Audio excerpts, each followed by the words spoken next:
कि केंद्र की मोदी सरकार को ये एक जबरदस्त तमाचा है और उनको दिल्ली की जनता का हक चोरी करने के लिए, झूठ फरेब से लूटने के लिए आज एक बहुत करारी सजा मिली है कि दिल्ली की जनता जो फैसला लेगी वो फैसला पूरी अफसरशाही को, पूरी सरकार पर बाध्य है। मुझे लगता है आज दिल्ली की जनता सुप्रीम कोर्ट के आगे नतमस्तक है और ये जो हक दिल्ली की जनता का केंद्र ने छीना था वो हक आज वापस मिला है।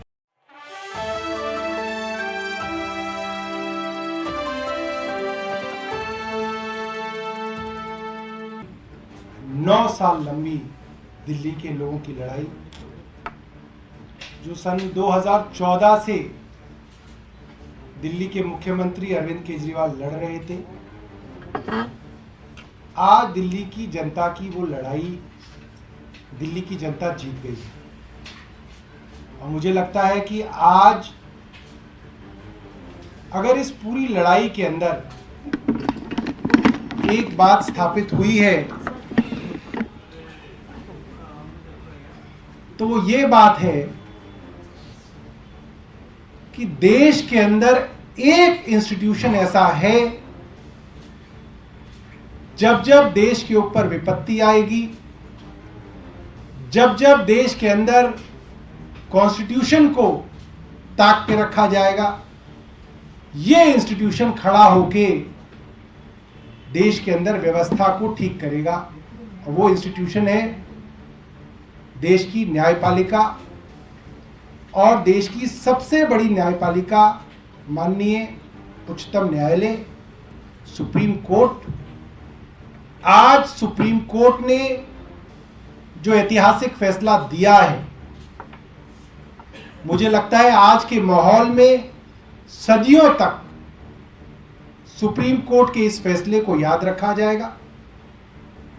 हम जब छोटे थे तो फिल्मों में देखते थे अमिताभ बच्चन पुलिस इंस्पेक्टर बनते थे, तो छोटे छोटे बच्चे हम सोचते थे नहीं बड़े होके पुलिस इंस्पेक्टर बनना है, क्योंकि फिल्म में देखा हमने अमिताभ बच्चन फिल्म इंस्पेक्टर थे। बड़े हुए देखा किसी फिल्म में एक दूसरे अभिनेता डॉक्टर थे, तो लगा नहीं बड़े होके डॉक्टर बनना है। और सब बच्चे छोटे छोटे जो उन फिल्मों को देखते थे कहते थे डॉक्टर बनना है। एक फिल्म में अभिनेता वकील बने, बच्चों को लगा नहीं नहीं काम तो वकील का होना चाहिए, इससे देश को बदला जा सकता है। आज मुझे लगता है देश का एक एक बच्चा जो जुडिशरी की समझ रखता है और देश के हालातों की समझ रखता है, वो कहेगा देश में अगर कोई हीरो है तो चीफ जस्टिस चंद्रचूड़ साहब हैं, और कहेंगे नहीं अब तो जज बनना है। मुझे लगता है वो दिन दूर नहीं जब फिल्मों में जज की भूमिका के अंदर नायक नजर आएंगे। आज देश को एक बहुत बड़े नायक के रूप में चीफ जस्टिस चंद्रचूड़ जी मिले हैं, और मैं दिल्ली की जनता की तरफ से उनका बहुत बहुत धन्यवाद करूंगा। बेंच के अंदर जो पांचों न्यायाधीश हैं, उन पांचों न्यायाधीशों का हम लोग दिल्ली की जनता की तरफ से धन्यवाद करेंगे। मुझे लगता है आज दिल्ली की जनता सुप्रीम कोर्ट के आगे नतमस्तक है और ये जो हक दिल्ली की जनता का केंद्र ने छीना था वो हक आज वापस मिला है। और ये कहना गलत नहीं होगा कि केंद्र की मोदी सरकार को ये एक जबरदस्त तमाचा है और उनको दिल्ली की जनता का हक चोरी करने के लिए, झूठ फरेब से लूटने के लिए आज एक बहुत करारी सजा मिली है। और मैं दोबारा से सुप्रीम कोर्ट का धन्यवाद। आज सबसे पहले दिल्ली के लोगों को, दिल्ली की जनता को बधाई देना चाहूंगी, मुबारकबाद देना चाहूंगी, क्योंकि आज सुप्रीम कोर्ट ने जो फैसला लिया है, सुप्रीम कोर्ट ने आज कहा है कि दिल्ली की जनता जो फैसला लेगी वो फैसला पूरी अफसरशाही को, पूरी सरकार पर बाध्य है।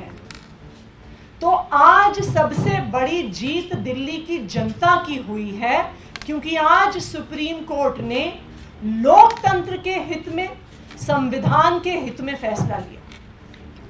2015 में दिल्ली की जनता ने अपना भरोसा अरविंद केजरीवाल जी पे दिखाया। एक तरफा भरोसा अरविंद केजरीवाल जी पे दिखाया। 70 में से 67 सीट उन्होंने आम आदमी पार्टी को दी, अरविंद केजरीवाल जी को दी। लेकिन भारतीय जनता पार्टी, प्रधानमंत्री नरेंद्र मोदी जी से यह सहन नहीं होता है कि कोई दूसरी पार्टी जीत जाए और उनकी पार्टी हार जाए।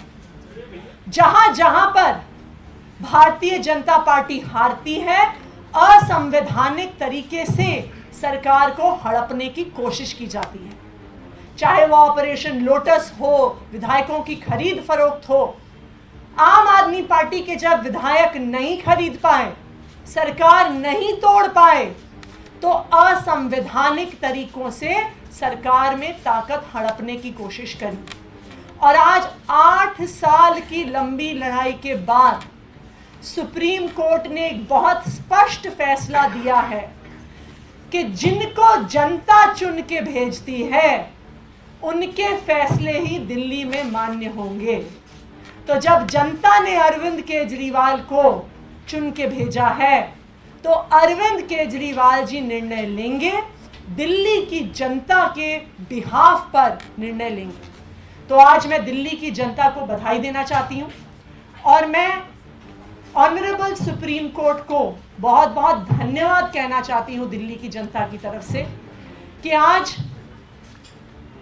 आज सिर्फ उन्होंने एक फैसला नहीं दिया है, आज उच्चतम न्यायालय ने इस देश के संविधान को बचाया है, इस देश के लोकतंत्र को बचाया है। अगर एक चुनी हुई सरकार की ताकत छिन जाए तो जनता के वोट का कोई मतलब नहीं बचता। और यही मोदी सरकार ने करने की कोशिश करी और आज सुप्रीम कोर्ट ने मोदी सरकार के मुंह पे एक तमाचा मारा है कि अगर आपने लोकतांत्रिक तरीके से चुनी हुई सरकार की पावर लेने की कोशिश करी तो सुप्रीम कोर्ट उसमें इंटरवीन करेगी और सुप्रीम कोर्ट सत्य के साथ, लोकतंत्र के साथ और संविधान के साथ खड़ी रहेगी। Thank you. Will you tell us also how the administration is going to change in Delhi now? Because the CM had tweeted that war is going to be speeded up after this verdict. So how does it actually practically work on the ground? So, like the Honorable Chief Justice explained in his judgment, all the officers, IAS officers, Danik officers, Das officers, all types of officers, till now were reporting to the central government via LG. If an officer is inefficient, there was no way of shifting him to some other position.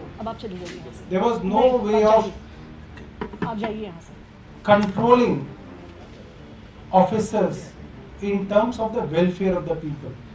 Now all this power, which is generally called services, executive powers as well as the legislative powers, all lie with the elected government of Delhi, and it has been reiterated by the Honorable Supreme Court that LG is bound by the aid and advice of the elected government or the Council of Ministers in all the subjects other than police, public order and land. So it has been made amply clear by the court. So if LG now has asked for papers in the issue of Delhi Chief Minister's residence, is the Delhi government now free and constitutionally or legally right in not sending those papers?